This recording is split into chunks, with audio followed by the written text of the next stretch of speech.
ایک بیٹی کے لیے فخر کی بات ہے کہ جب کوئی کہتا ہے یہ تو اپنے بابا پر گئی ہے۔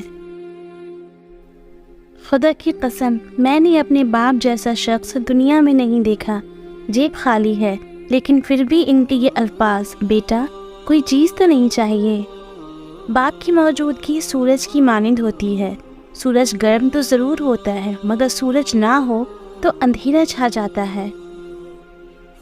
ہر لڑکی اپنے والد کی آنکھوں میں شہزادی ہے۔ ان کے سائے میں بخت ہوتے ہیں، باپ گھر میں درخت ہوتے ہیں۔ 1000 محبتیں ملا کر ایک باپ کے قدموں کی دھول پہ قربان کر دی جائیں تو بھی اس دھول کی قیمت ادا نہیں ہو پاتی۔ باپ کے بارے میں کہا جاتا ہے کہ باپ وہ ہستی ہے جس سے 2 ستارے مانگو تو پورا آسمان اٹھا لاتا ہے۔ بیٹی کے لیے باپ سے زیادہ مضبوط پناہ گاہ نہ کوئی ہے نہ ہو سکتی ہے۔ ایک باپ کی سب سے بڑی کمزوری اس کی بیٹی کے آنسو ہوتے ہیں۔ ایک باپ اپنی بیٹی کو سب کچھ خرید کر دے سکتا ہے سوائے نصیب کی۔ باپ کی لائف گزر جاتی ہے بیٹی کی لائف بناتے ہوئے، اور بیٹا لکھتا ہے my wife is my life. باپ اللہ تعالیٰ کی عظیم نعمت ہے۔ باپ ایک ایسا کریڈٹ کارڈ ہے جس کے پاس بیلنس نہ ہوتے ہوئے بھی اولاد کے سارے خواب پورے کرنے کی کوشش کرتا ہے۔ چاہے کتنا ہی برا ہو مگر گھر کا سب سے مضبوط ستون باپ ہی ہوتا ہے۔ اگر باپ کے بس میں ہوتا تو باپ خود کو بیچ کر بھی بیٹی کا نصیب خرید لے آتا۔ دنیا میں باپ جیسا مخلص دوست کوئی نہیں۔ باپ کی دولت نہیں، سایہ ہی کافی ہوتا ہے۔ میں اپنے نخرے صرف اپنے بابا کو دکھاتی ہوں کیونکہ ان کے سوا کوئی اٹھا نہیں سکتا۔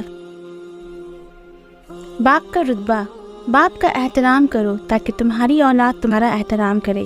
باپ کی عزت کرو تاکہ اس سے فیضیاب ہو سکو۔ باپ کا حکم مانو تاکہ خوشحال ہو سکو۔ باپ کی سختی برداشت کرو تاکہ باکمال ہو سکو۔ باپ کی باتیں غور سے سنو تاکہ دوسروں کی نہ سننی پڑے۔ باپ کے سامنے اونچا نہ بولو ورنہ اللہ تم کو نیچا کر دے گا۔ باپ کے سامنے نظر جھکا کر رکھو تاکہ اللہ تم کو دنیا میں بلند کر دے۔ باپ ایک کتاب ہے جس پر تجربات تحریر ہوتے ہیں۔ باپ کے آنسو تمہارے دکھ سے نہ گریں ورنہ اللہ تم کو جنت سے گرا دے گا۔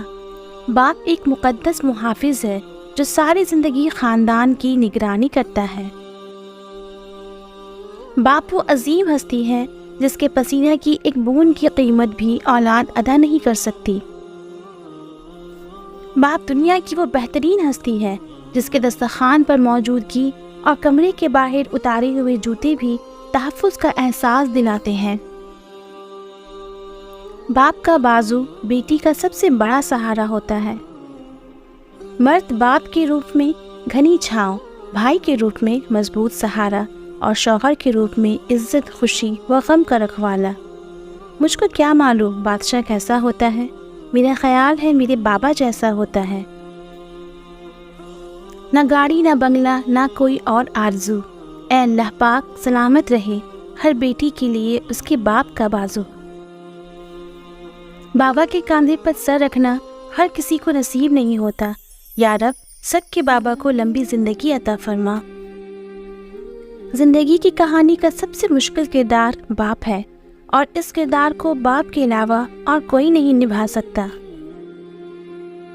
باپ کا بس چلے تو اپنی بیٹی کی زندگی کے سارے کانٹے چن کر پھول بچھا دے۔ ہر بیٹی کا باپ بادشاہ نہیں ہوتا پر ہر بیٹی اپنی باپ کے لیے شہزادی ضرور ہوتی ہے۔ نبی کریم صلی اللہ تعالیٰ علیہ وآلہ وسلم نے ارشاد فرمایا، باپ جنت کا دروازہ ہے۔ باپ نے اپنے بیٹے کے کندھے پر ہاتھ رکھ کر پوچھا، بیٹا بتاؤ دنیا کا طاقتور انسان کون ہے؟ بیٹے نے جواب دیا کہ میں ہوں۔ پھر باپ نے اپنے بیٹے کے کندھے سے ہاتھ ہٹا کر پوچھا، بیٹا دنیا کا کمزور انسان کون ہے؟ تو بیٹے نے جواب دیا کہ میں ہوں۔ باپ نے پوچھا کہ وہ کیوں؟ بیٹا بولا، ابو جان جب آپ کا ہاتھ میرے کندھے پر تھا تو میں اپنے آپ کو دنیا کا طاقتور انسان سمجھتا تھا، اور جب آپ نے اپنا ہاتھ میرے کندھے سے اٹھایا تو میں دنیا کا کمزور انسان بن گیا۔ اللہ کریم ہمارے والدین کو سلامت رکھے اور ان کا سایہ تعدیر ہمارے سروں پر قائم رکھے۔ باپ کی دولت پر گھمنڈ کرنے کا کیا مزہ؟ مزہ تو تب ہے جب دولت اپنی ہو اور فخر باپ کرے۔ بیٹیوں کے لیے باپ کیا ہوتا ہے یہ صرف بیٹیاں ہی بتا سکتی ہیں۔ باپ کی آنکھ سے گرنے والا ایک آنسو آپ کو تمام عمر رلا سکتا ہے، اس لیے احتیاط کیجیے۔ اگر سارے کندھے باپ کے کندھوں کی طرح ہوتے تو یقیناً زمین بہت خوبصورت جگہ ہوتی۔ باپ کے زندہ رہنے تک ہر بیٹی شہزادی ہے۔ دنیا کا سب سے وفادار شخص آپ کا باپ ہے۔ باپ جیسا کوئی نہیں ہوتا، محبت میں نہ ظرف میں۔ لکھتے لکھتے ہی قلم سوکھ گیا، میرے باپ کی تعریفوں کا بھی جواب نہیں۔